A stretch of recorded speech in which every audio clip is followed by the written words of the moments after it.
Hi everyone, and welcome to another video. This one is geared more towards newer pilots around decision making based on the weather. Maybe you're fresh out of training and not sure what even constitutes good flying weather. Your instructor might have even gone over this, but it probably feels like drinking water out of a fire hydrant when you're learning so many new things at once. So we're going to take a look at two apps that I use religiously, and then some other go, no-go decision-making items like pilot fitness, aircraft performance, the site itself, and of course your skill level. After trying dozens of different apps, the two that I found most helpful are Windy Blue and Aero XC. So let's jump into the first one with Windy Blue. I really like this app because it shows the winds aloft as well as the ground speed and the gusts.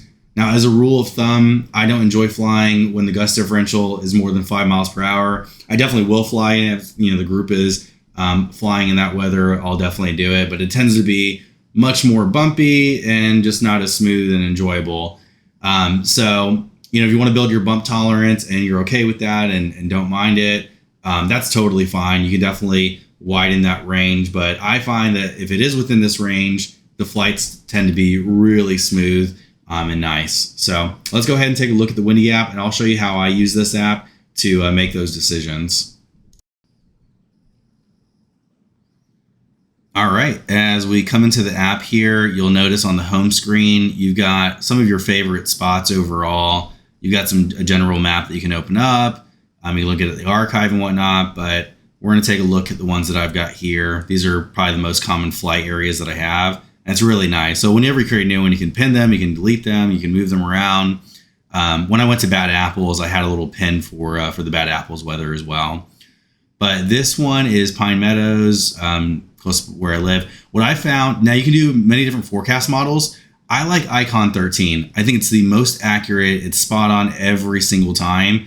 I've yet to have a situation where it failed me, but right here, you'll see at the very bottom, all right, the top number in this represents your normal ground speed wind, and then the gusts. So this is about 5 miles per hour difference, which is exactly perfect. It's exactly what I'm looking for. And then it's got the winds aloft as well. So you'll see there it was like 19-20 miles per hour winds up above. And that was probably a little higher than I really like to fly in. But as long as it's smooth air, then it's totally fine. So here's the map version. You can modify the indicators, but you can just generally see, which direction the wind is coming from. And you can sort of scroll around. If you're looking for, a spot on a particular map, this is one thing I really wish they had better of. You can do the locate me piece in the bottom left there. But, if you're looking for a particular spot, you've got to find it on the map. You can't throw in like the GPS coordinates or anything like that. But once you find a spot, you just click on the map. You hit that little star that was in the top there. You type in the name. And I always choose paragliding because paragliding is going to give you the winds aloft speeds there. You go ahead and save that. And then voila, you've now got it. And you can check the winds aloft across different time horizons. So that's really what the scrolling left to right does. You can sort of see, when the winds are going to be good again. You can see this week was total trash if you went above 1,500 feet. So, which is nice. This is where winds aloft is good. You know that if you're going to fly, then, just make sure that you continue to fly low. So, that's sort of how I like it. You can click into the app there. You can modify anything you need. Went ahead and deleted that since I'm not using it. And you can come in here. They've got all kinds of different settings in here.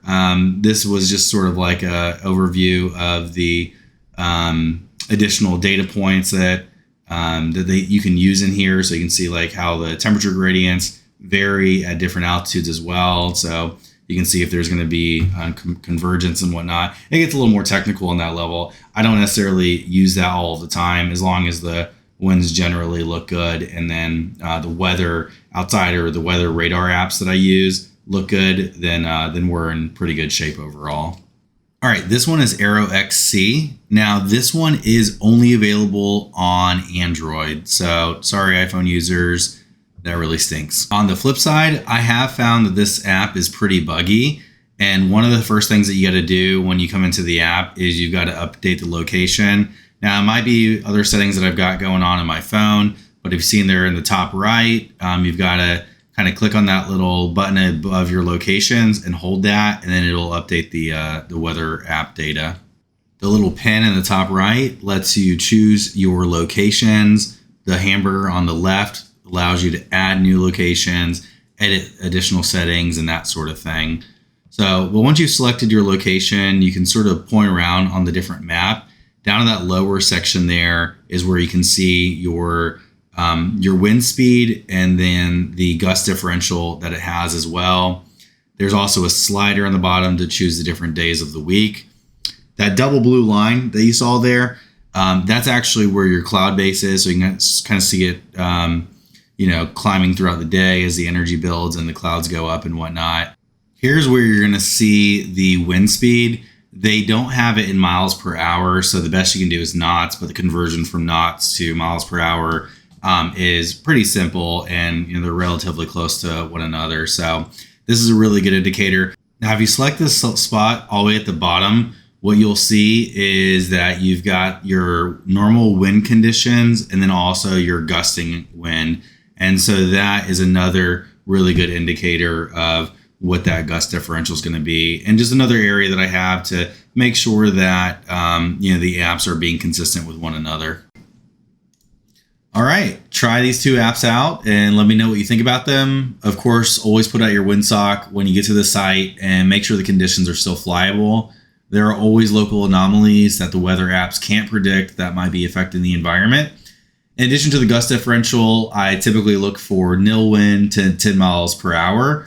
I find that is the sweet spot. Definitely have flown a little bit higher, up to 15 miles per hour. But generally speaking, that's not your prime conditions for flight. So the other piece that doesn't get talked about as often is your physical and mental state. Some things to think about. Did you get enough sleep the night before? Are you in the right headspace to be flying? One thing that people might not think about is something like ear blockage or medications that you might be taking. An ear blockage may result in a perforated eardrum when you're descending due to the pressure changes, and certain prescription drugs may alter your reaction speeds. So these are all things that you should think about before you run into the sky.